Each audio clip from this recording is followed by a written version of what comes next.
Hi there, how you doing today? I'm going to be discussing solving a system, a specific type of system today. This is a quadratic and a linear system. So I have my two equations, two functions right there, not with function notation, but they are. And we're going to solve this system three different ways: by graphing, factoring, and the quadratic formula. Since we're dealing with the same system and you are dealing with three different approaches, every approach should produce the exact same solutions. So first of all, by graphing, we are going to look to see where these two graphs intersect. So there will be a red, y equals 2x plus 8. 8 is my y-intercept, actually 0, comma 8. And we have a slope of 2. It is a positive slope, and if none of this is familiar, you can check out some of my other videos. Sorry about that pen right there. So I'm going to start at 0, 8, 1, 2, 3, 4, 5, 6, 7, 8. And I have a slope of positive 2, so up 2 over 1, up 2 over 1. And if I want to continue in the other direction, down to 1, to 1, to 1, to 1, all the way to infinity and beyond, says Buzz. Here we are. Not the straightest line in the universe, but hey, it gets the job done. There is my line. That is the linear component of this. Now I'm going to be dealing with a parabola, the x squared.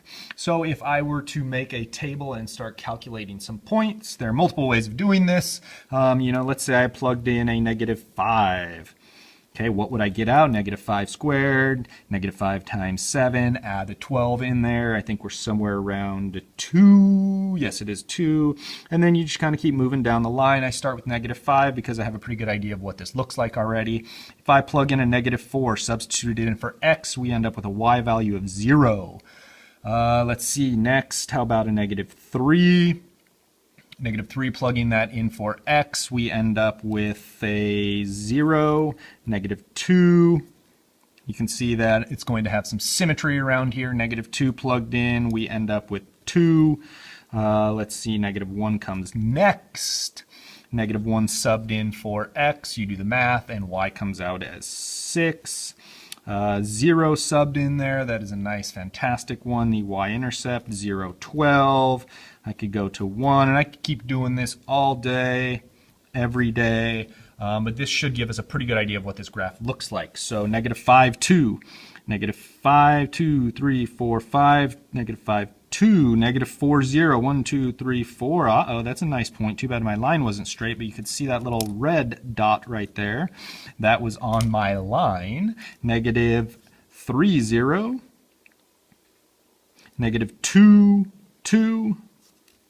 A lot of symmetry happening there. -1, 6. 1, 2, 3, 4, 5, 6. Uh-oh, those are two very important points. 0, 12.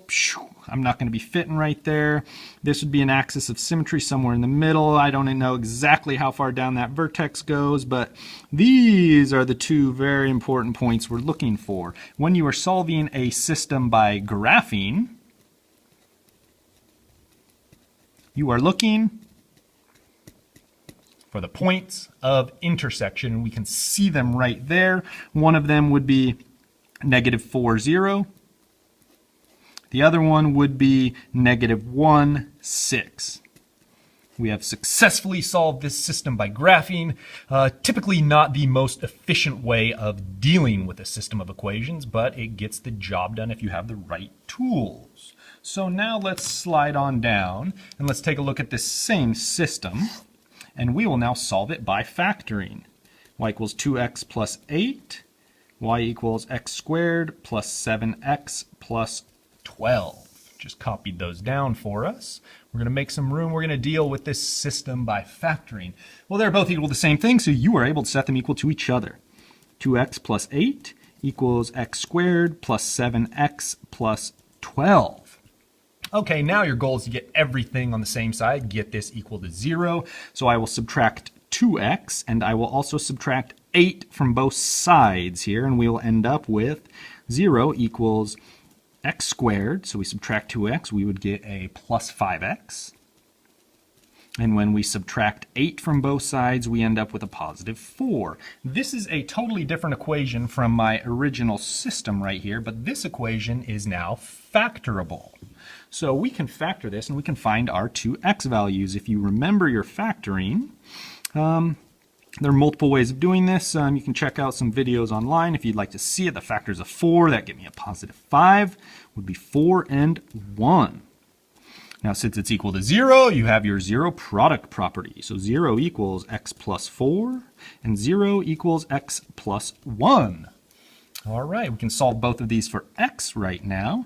Subtract 4 over, and you get negative 4 equals x. Here, subtract 1 over, negative 1 equals x. You have two x values, and these are two amazing x values right here.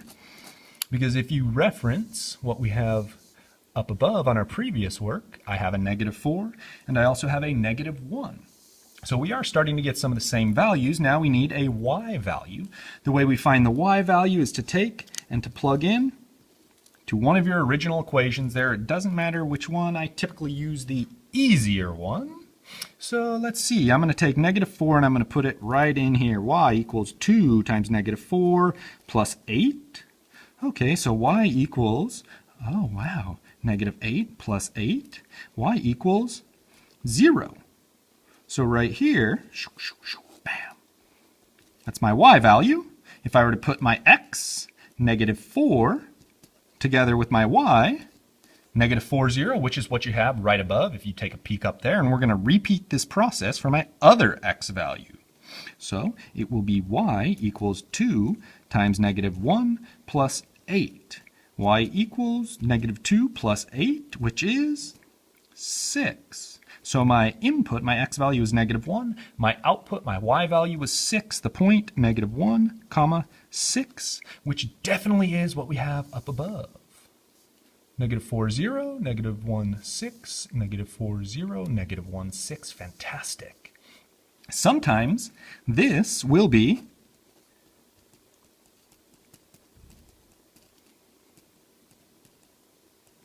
not factorable.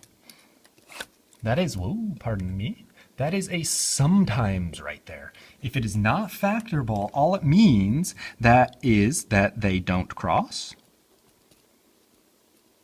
they don't intersect, or they don't cross at integer points. Whole numbers. They might cross, not on a nice little even intersection point right here, not on a nice lattice point, but somewhere in the middle. Okay, we don't really know until we do this work, but we're going to now move to the quadratic formula and see what happens right there. So I'm going to deal with my same system. Y equals 2x plus 8, and y equals x squared plus 7x plus 12. So I'm going to take these and I'm going to put them together. They're both equal to y, so I can substitute them together. And exactly what we previously did in the factoring section, we would end up with 0 equals x squared plus 5x plus 4. But this time we're going to use the quadratic formula, and we should end up with the exact same values here. So let's take a look and see what happens. Okay, so my a value is the coefficient of x squared, so a equals 1. B is the coefficient of x, it is 5, and c is the constant on the back end, which is 4. So your quadratic formula, x equals, produces x values. X equals negative b plus or minus the square root of b squared minus 4ac all over 2a. And I deal with the quadratic formula in 3 different parts. First, I'm going to do negative b. Well, b is 5, so negative 5 would be negative 5. X equals negative 5 plus or minus the square root of something inside there, my b squared minus 4ac. I'm going to leave that for one moment. And then I also have a 2a, so 2 times a, 2 times 1 would be 2. Now I'm going to take care of my b squared minus 4ac just in the margin somewhere. B squared minus 4ac all by itself. First, let's square b, which is 25, minus 4, and then I do my ac. c times a would be 4. Now we can clean this up. 25 minus 16. 25 minus 16, if I am doing my math correctly, that would give me a value of 9. And there we go. There's a nice simplified version of your quadratic formula, the x values. We can clean it up further. Negative 5 plus or minus 3 all over 2. So we have two different values that's going to come out of this. First would be negative 5 plus 3. Second would be negative 5 minus 3, and both of those would be divided by 2. So first, negative 5 plus 3 is negative 2. That will be divided by 2, giving me negative 1. I've seen that before. Nice. Next will be negative 5 minus 3. Okay, that is negative 8. We need to divide it by 2, which gives me negative 4. Those two x values you have seen on the previous page that we dealt with. First was an x value of negative 4 and negative 1. We've got the same things down here, negative 4 and negative 1. Fantastic. We're going to take those and we're going to plug them back in here just like you did on the factoring section. And lo and behold, when you plug in negative 1, we get out a value of 6. Negative 1, comma 6. Then I'm going to plug in negative 4, and I can get a value of 0, which is exactly what I have achieved and reached previously. There you go. That is solving by graphing, factoring, and the quadratic formula. There are a lot of different details that I can discuss about this to go further what different things mean. If, for example, I will address one very important one. When you are dealing with the quadratic formula, right in there, the discriminant is what it is referred to as. If the discriminant is negative, they do not cross, and you will have no solution. Other than that, you can deal with your decimals and you can get nice approximations and actually very exact answers of where these two graphs intersect. I hope that helps. See you around.